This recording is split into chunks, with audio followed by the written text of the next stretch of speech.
Hola, ¿cómo están? 여러분 안녕하십니까? 저는 칠레 가톨릭대학교 역사학과와 아시아학센터에서 한국학 담당 교수로 일하고 있는 민원정입니다. 2020년 9월부터 서울대학교 규장각 국제한국학센터에서 규장각 펠로우로 머물며 연구를 하고 있습니다. 칠레에는 온라인으로 또 한국에서는 오프라인으로 연구를 하면서 지구 반대편 두 지역을 이어가는 일을 하고 있습니다.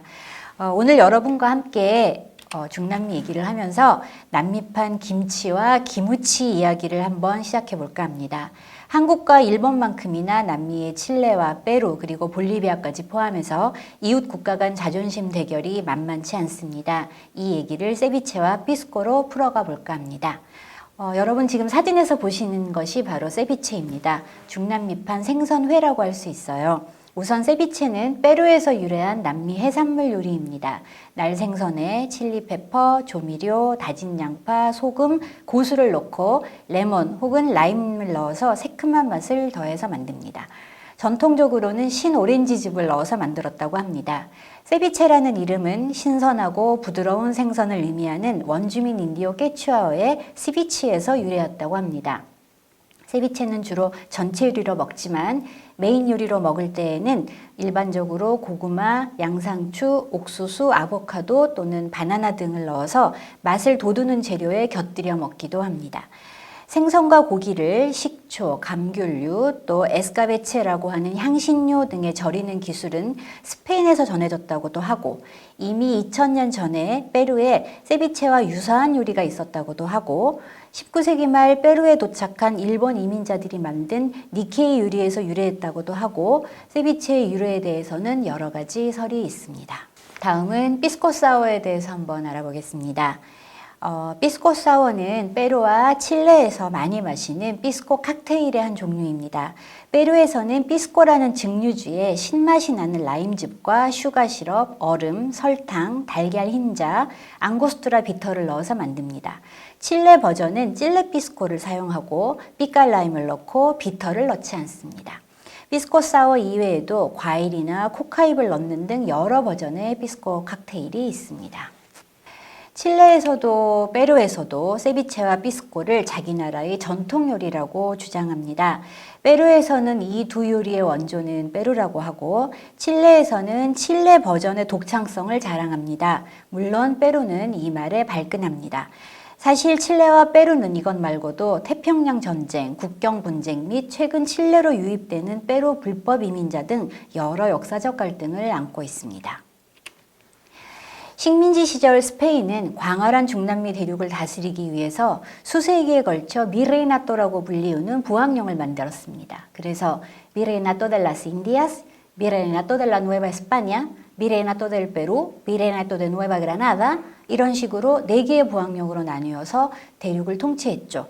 그러나 중남미 대륙의 특성상 지리적 또 문화적인 어려움으로 인해서 지방 중심적인 통치를 하기가 많이 힘들었습니다. 그래서 각 부항령 내에서도 베네수엘라, 과테말라, 칠레 그리고 에콰도르의 끼또 등에는 부항령의 직접적인 통치를 받지 않는 지방 자치정부가 생겨났습니다. 광활한 중남미 대륙의 지리적 문화적 접근의 어려움 때문도 있지만 어쩔 수 없는 상황이었습니다. 중남미가 스페인으로부터 독립할 때 이들 자치정부가 각각 하나의 국가를 성립하게 되면서 오늘날과 같이 중남미에 33개국 이상의 나라가 탄생하게 된 배경이기도 합니다. 4개의 부항령 중에서도 그 중심은 현재 멕시코의 수도인 멕시코시티와 페루의 리마였습니다. 칠레는 페루 부항령에 속해 있으면서 동시에 자체적인 통치 체제를 갖추고 있었습니다. 페루와 칠레는 1811년과 1812년에 각각 스페인으로부터 독립했고 이후 두 나라는 입지에 큰 변화를 겪게 됩니다. 비록 스페인으로부터 독립했다고는 해도 중남미 대부분의 나라들은 내부의 정치 갈등과 재정 문제에 직면해 있었습니다. 그러나 칠레는 1830년대부터 독립전쟁으로 피폐해진 국가를 부흥하기 위해 경제발전에 힘을 쏟기 시작했습니다. 대외 무역을 확대하고 발바라이소 자유항을 통해 영국 상인들의 무역을 장려했습니다. 때맞춰 캘리포니아와 호주에서 금광이 발견되면서 두 지역의 인구가 증가하고 칠레의 곡물은 광대한 시장을 확보하게 되었습니다. 칠레는 광물 수출로도 차곡차곡 부를 축적했습니다. 경제 발전은 국내 정치의 혼란을 극복하고 평화를 공고히 하는 데 일조했습니다. 정치, 경제적으로 안정된 칠레는 근대화의 문을 열기 시작했죠. 최초의 철도, 새로운 도로가 열리고 항구가 개선되었습니다. 정부는 또한 주로 상류층 자제들을 중심으로 교육에도 힘을 쏟기 시작했습니다. 페루의 경우는 달랐습니다. 스페인으로부터 독립 후에도 수많은 정치, 사회, 경제적 문제에 대한 해결책을 찾지 못했습니다. 지배층과 원주민 인디오 간의 갈등도 심각했습니다. 현대 국가로의 이행은 매우 어려운 듯 보였습니다. 볼리비아 상황도 비슷했죠. 새로운 공화국은 독립을 이끈 지도자들이 바라던 바대로 이루어지지 않았습니다. 막대한 광물 자원에도 불구하고 경제 성장은 지연되었습니다. 1879년부터 1884년 사이에 칠레 그리고 볼리비아, 페루 동맹 간의 일명 태평양 전쟁이 발발합니다. 전쟁의 시작은 볼리비아와 칠레 간의 질산염 과세 분쟁이었습니다. 페루가 볼리비아 동맹을 맺으면서 칠레와 페루 간의 오랜 경쟁, 이해관계, 칠레 그리고 볼리비아, 페루 간의 정치적, 경제적 격차와 같은 근본적인 문제점이 드러나기 시작했습니다. 전쟁은 태평양, 아타카마 사막, 페루 사막, 안데스 산맥의 산악 지역을 중심으로 벌어졌습니다. 칠레는 전쟁 시작 후 처음 5개월 동안은 해전을 벌이면서 세계에서 가장 건조한 사막에서 해군을 위한 해상 보급 통로를 구축하기 위해 고군분투했습니다. 그러나 지상전에서 칠레는 페루와 볼리비아 연합군을 물리치고 전쟁에 지친 페루 군대의 일부가 칠레와 평화협정을 맺음으로써 전쟁은 칠레의 승리로 끝났습니다. 이 전쟁에서 칠레가 승리하면서 칠레는 원래 볼리비아 영토였던 아타카마 사막과 페루 영토였던 타라파카 지역을 차지했습니다. 과거 부왕령의 지위를 누리던 페루의 자존심은 여지없이 무너졌습니다. 또한 이 지역은 구리를 비롯한 자원의 보고입니다. 후일 칠레가 중남미 최초의 OECD 가입국이 될 정도로 경제 발전을 이루는데 핵심적인 역할을 한 곳입니다. 반면 페루는 전쟁 비용과 자원 수입 손실로 인해서 파산이 임박할 정도였습니다. 위기 극복을 위해 페루는 1889년 66년 동안 철도를 통제하고 최대 300만 톤의 구한오를 채굴하는 조건으로 영국으로부터 매년 8만 파운드를 33년간 지불받는 계획을 세웠습니다. 다행히 국가 파산은 면했지만 페루 국민들은 국가 자원의 유출에 대해 실망을 감추지 못했습니다. 그러나 전쟁의 패배가 영토의 포기를 의미하지는 않았습니다. 2008년 페루는 꽁꼬르리아라고 불리는 해안의 한 지점에서 시작하는 태평양에서 칠레와 페루의 해양구역 경계에 대한 조정 신청을 국제사법재판소에 제출합니다. 국제사법재판소는 페루 해안에서 200캐리 이내를 기준으로 페루에 유리한 판결을 내립니다. 태평양 전쟁 이후 바닷길이 막힌 볼리비아도 가만히 있지 않았습니다. 5년간에 걸친 논의 끝에 2018년 국제사법재판소는 칠레는 볼리비아의 해안 접근을 허용하기 위한 협상을 벌일 의무가 없다는 결론을 내렸습니다. 그러나 모랄레스 전 볼리비아 대통령은 볼리비아는 절대 포기하지 않을 것이라고 밝혔죠. 바첼렛 전 칠레 대통령은 모랄레스 대통령과 회담 당시 차랑고를 연주해 볼리비아를 자극했습니다. 차랑고는 아타카마 사막에 거주하던 원주민 인디오의 악기로 볼리비아는 이 지역 원주민 문화를 자국의 보고로 여기고 있기 때문입니다. 칠레와 페루, 볼리비아 이들 나라 사이의 격차는 이후 점점 더 벌어졌습니다.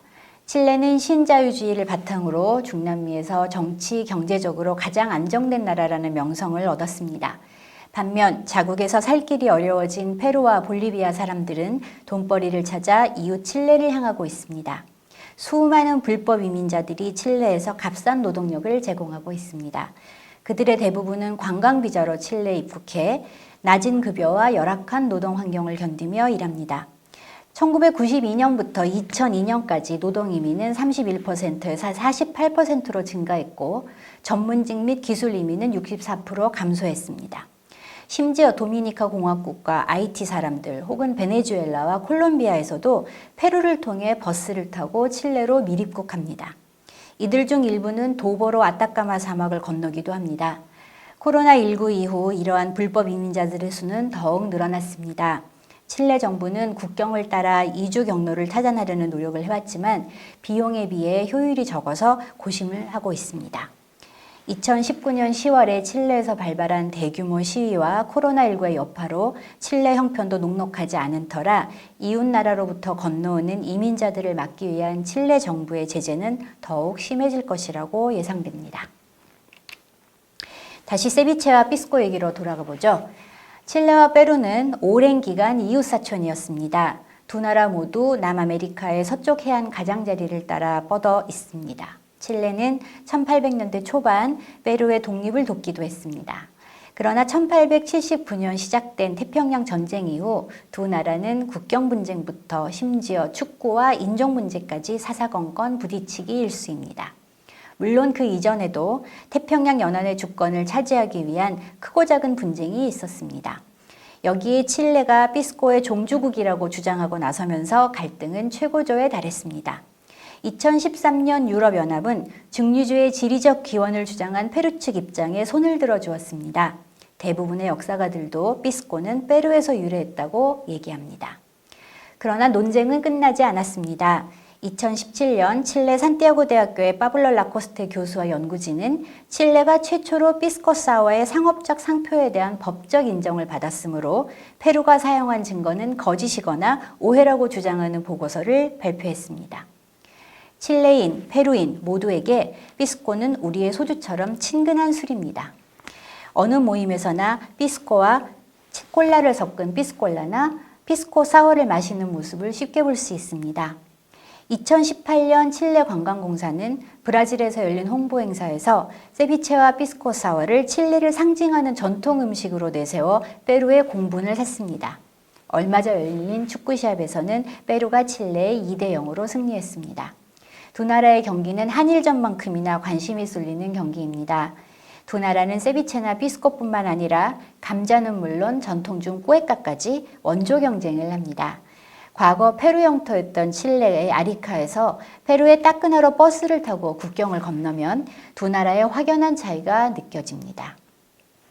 중남미를 잘 모르는 사람들에게는 페루든 칠레든 어디에서 유래했는지 그다지 중요한 문제가 아닐 수도 있습니다.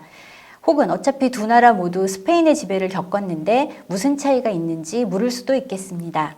그러나 입장을 바꿔 생각해보면 독도와 다케시마를 헷갈리는 것부터 기무치가 일본 음식이라고 주장할 때 우리의 기분이 어떤지를 생각해보면 이해에 조금 도움이 될지도 모르겠습니다.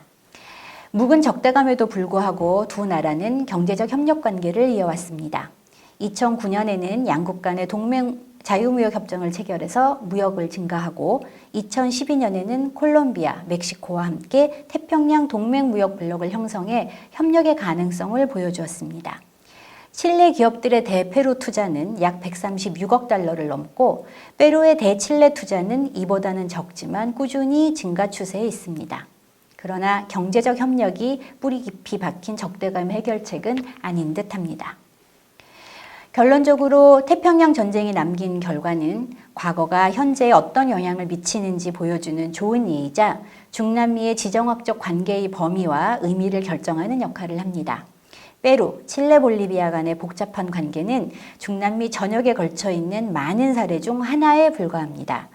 이는 또한 중남미 지역 통합의 가능성이 불투명한 이유를 설명하는 데에도 도움이 될 수 있을 것입니다. 오늘 강의가 여러분들이 중남미를 이해하는 데 조금이나마 도움이 되셨기를 바랍니다. Muchas gracias. 감사합니다.